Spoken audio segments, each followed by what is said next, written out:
खुद एक झटके में है, एक सदमे में है। अगर उस पर जन्म जाति और धर्म आधार पर वर्गीय विभाजन करने का तड़का ना लगे, नफरत की मंडी ना सजे चुनाव में, तो उसके पास कोई प्रचार का मादा नहीं है। उनके पास इतनी योग्यता ही नहीं है कि जाकर चुनाव में प्रस्तुत कर सके।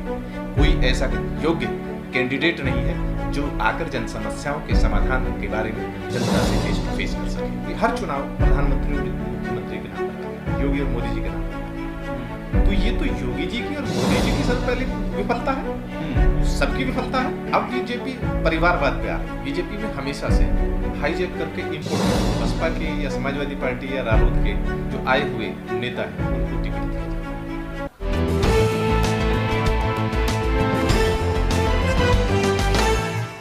सर बताएंगे, नगर निकाय चुनाव अपने आज अंतिम दौर पर है चुनाव प्रचार, और आज जो है शाम 5 बजे चुनाव प्रचार पूरी तरह से थम जाएगा। किस तरह का चुनाव है, क्योंकि आपकी जो सीट मानी जाती है लोनी, वो काफ़ी हॉट सीट मानी जा रही है, और इस वक्त जो है वो चुनाव वहाँ त्रिकोणीय हो चला है, ऐसा सुनने में आ रहा है। आप क्या कहेंगे इस बारे में?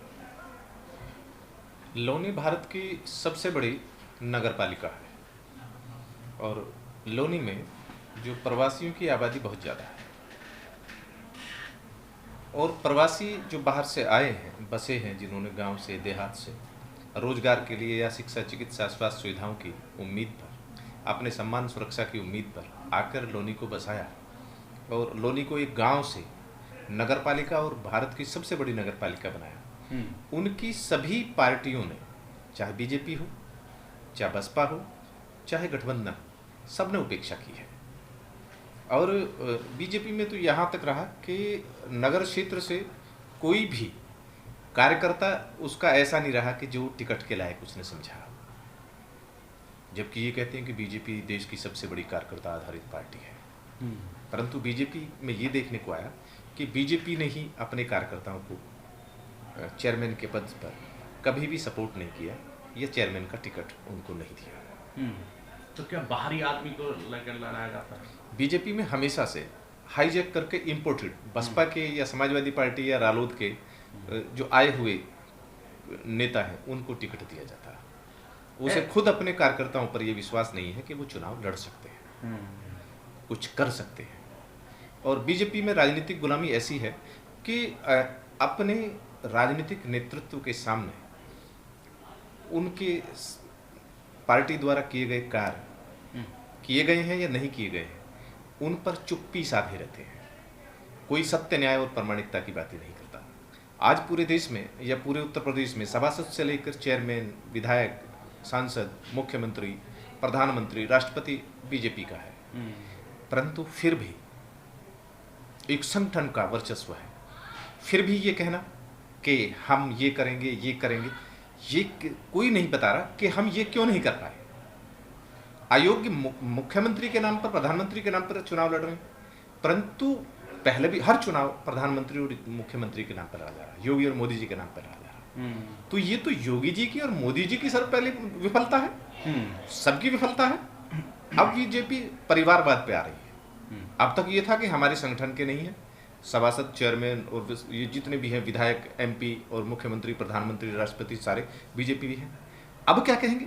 अब कुछ लोग ये कहने लगे हैं कि बीजेपी अब परिवारवाद की चरम प्रकाष्ठा की ओर बढ़ रही है। अब वो कहेंगे कि मेरा पोता सभासद होना चाहिए, मेरा बेटा चेयरमैन होना चाहिए और खुद विधायक होना चाहिए, पत्नी सांसद होनी चाहिए और परिवार में से मुख्यमंत्री या वैसी चीज होना चाहिए, तब जाके वो करा पाएंगे। फिर आगे कहेंगे कि हमारे हाथ में करेंसी नहीं है, हमारे हाथ में ये नहीं है।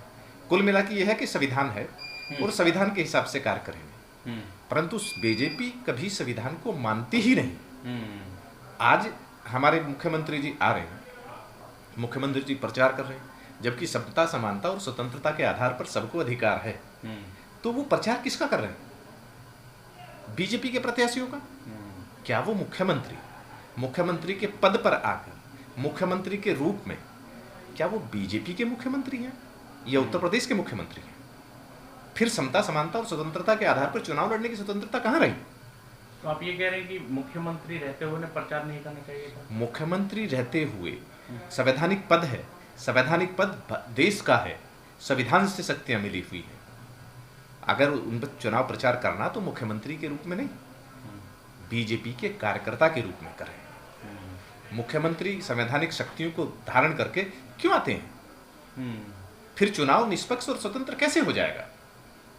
एक निर्दलीय भी चुनाव लड़ रहा है, एक दूसरी विपक्ष की पार्टियों के जो राज्य स्तर की पार्टियां हैं या पंजीकृत पार्टियां हैं वो दूसरी पार्टियां हैं, फिर कैसे वो स्वतंत्र और समानता की बात कर पाएंगे?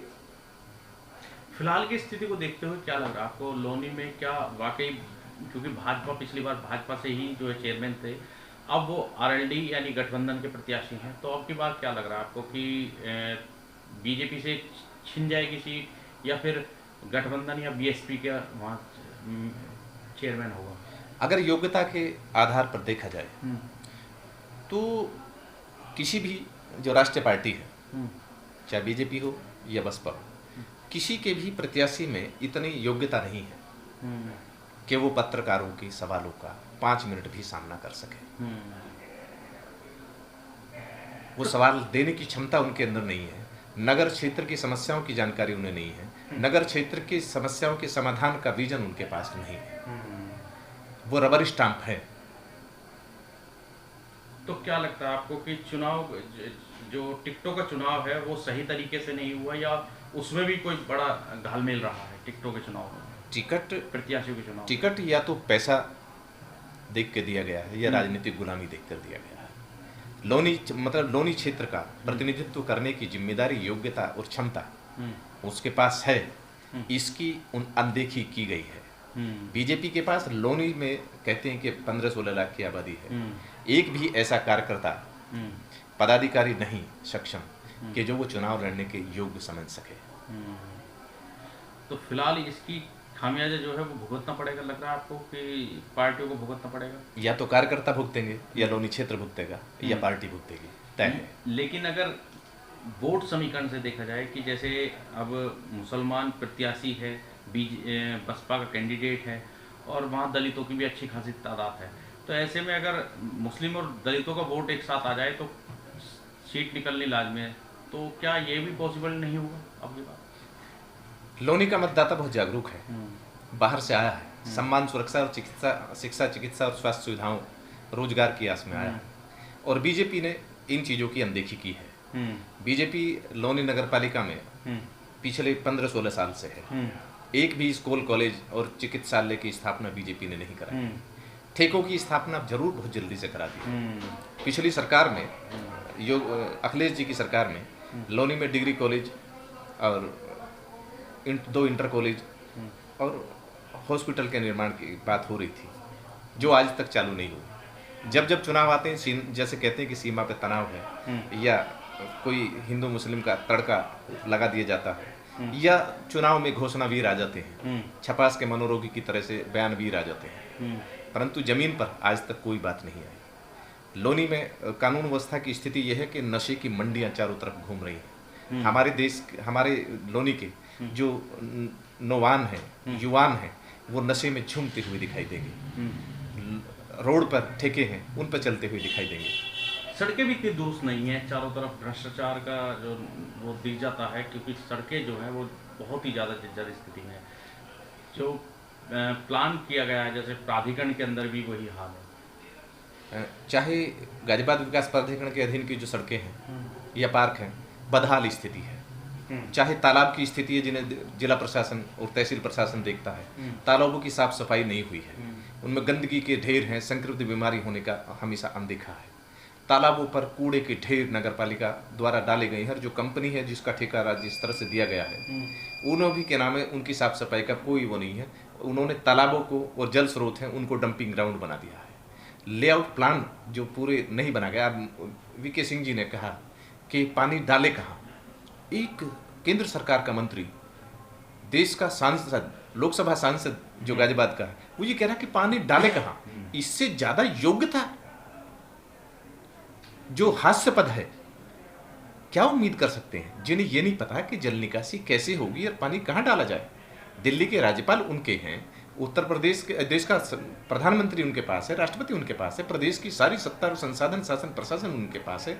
फिर भी ऐसा एक केंद्रीय मंत्री, देश का 2 बार जो हमारे प्रदेश गाजियाबाद का सांसद रहे हैं, माननीय वीके सिंह जी, जब ये कहेंगे जल निकासी कैसे करें, और वही चुनाव में आ रहे हैं, जिन्होंने पहले भी कहा कि एक गांव लिया था मीरपुर गोद, वो आज तक नहीं चला। वहाँ मीरपुर में अभी एक वीडियो वायरल हुई थी कि पानी, मेन रास्ता ही पानी से जलमग्न है, संक्रमित बीमारियों का वहाँ खतरा है। तो ऐसे लोग जब चुनाव प्रचार के लिए आए हैं और कार्यकर्ता उनका गुणगान करेंगे राजनीतिक गुलाम की तरह से, तो ऐसे नेता क्यों जन समस्याओं के समाधान की या विकास की बात करेंगे? क्यों शिक्षा, चिकित्सा, स्वास्थ्य सुविधाओं की बात करेंगे? जहाँ नफरत के आधार पर, नफरत के विकास और प्रचार के आधार पर और तड़के के आधार पर वोट मिलते हों, तो वे विकास की बात क्यों करेंगे? तो बीजेपी को अगली बार बड़ा झटका लगने वाला है लॉनी में। बीजेपी खुद एक झटके में है, एक सदमे में है। अगर उस पर जन्म, जाति और धर्म आधार पर वर्ग विभाजन करने का तड़का ना लगे, नफरत की मंडी ना सजे चुनाव में, तो उसके पास कोई प्रचार का मादा नहीं है। उनके पास इतनी योग्यता ही नहीं है कि जाकर चुनाव में अपने आप को प्रस्तुत कर सकें। कोई ऐसा योग्य कैंडिडेट नहीं है जो आकर जन समस्याओं के समाधान के बारे में जनता से फेस टू फेस कर सकें। इस वीडियो में कही गई सभी बातें वक्ता की अपनी राय है, जिसकी पुष्टि हम या हमारा चैनल नेशन टाइम नहीं करता।